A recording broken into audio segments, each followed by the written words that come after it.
You ever get that feeling like you're following some kind of invisible script in your relationships? One you didn't even know you were reading? Well, today we're going to take a look at that script. We're talking about your attachment style. And it's basically the fundamental blueprint that shapes how you connect with pretty much everyone in your life.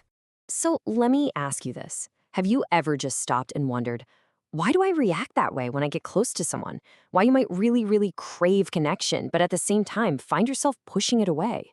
Or maybe you feel that constant, nagging anxiety about being left alone. Turns out, none of those patterns are random at all. So where does all this come from? Well, the answer is in something called attachment theory. The main idea here is that our very first relationships, usually with our parents or caregivers, they create that blueprint. That first emotional bond becomes the template we unconsciously use for all our other connections later in life. Okay, so how do we actually read this blueprint? Well, psychologists have figured out that there are four main patterns or styles that kind of help us map it all out. Here they are: secure, anxious, avoidant, and disorganized. A pretty simple way to think about it is you have the secure style, and then you have three insecure styles. But listen, insecure doesn't mean you're broken. Not at all. It just means these were actually really smart adaptations to some pretty challenging early environments. The goal, really, for anyone looking to improve their relationships is to move toward what's called a secure attachment. You can think of this as the baseline for a healthy connection, where you feel safe, you're able to trust others, and you can build something that actually lasts. All right, let's start with the first of the insecure styles, anxious attachment. This pattern tends to pop up when a caregiver's attention was, well, unpredictable.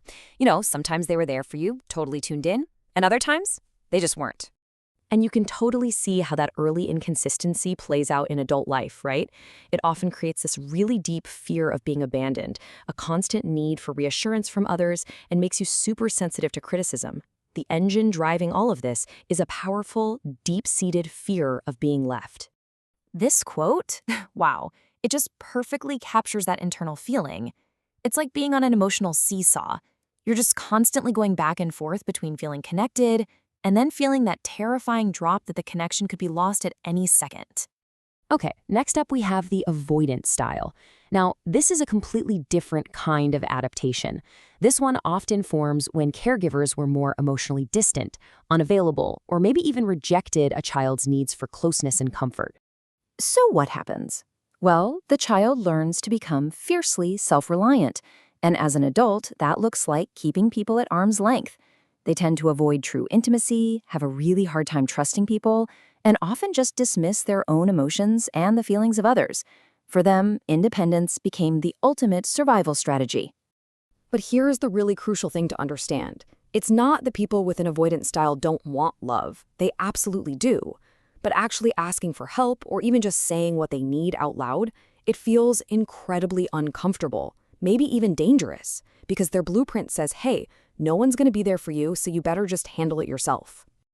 And that brings us to the most complex pattern of all, the disorganized style.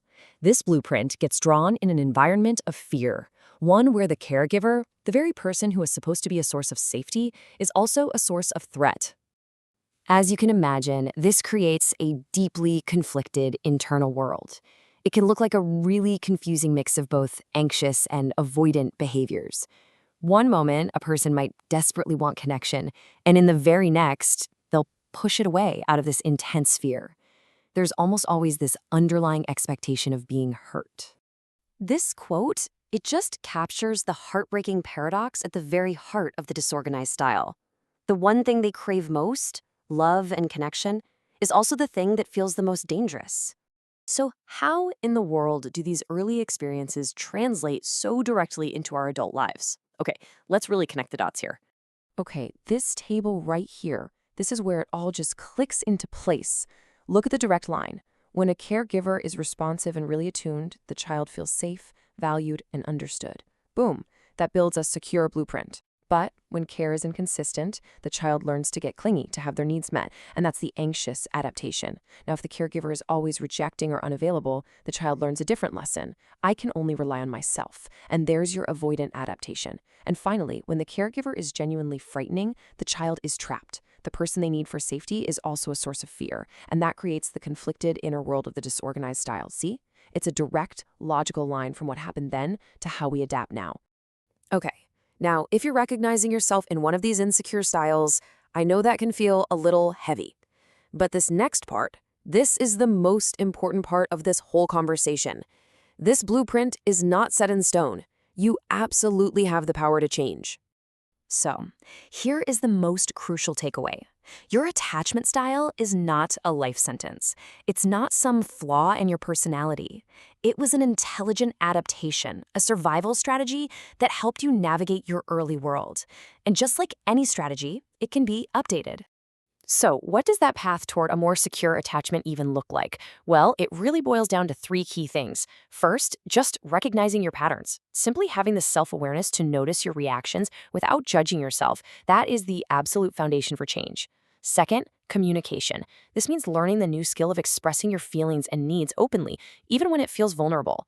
And third, seeking support. You do not have to do this alone. A good therapist can be an incredible guide through this process. And how is this change even possible? This is the amazing part. It's a real thing called neuroplasticity. Your brain has this incredible, lifelong ability to create new neural pathways. That means you can literally rewire your blueprint and learn how to form secure, healthy connections as an adult. So change isn't just some hopeful idea. It's biologically possible. So, we'll leave you with this question. You now have a map to your own internal blueprint, and the power to start redrawing it is in your hands. So what is one small step you can take, maybe even today, toward building the more secure, authentic connections you truly want?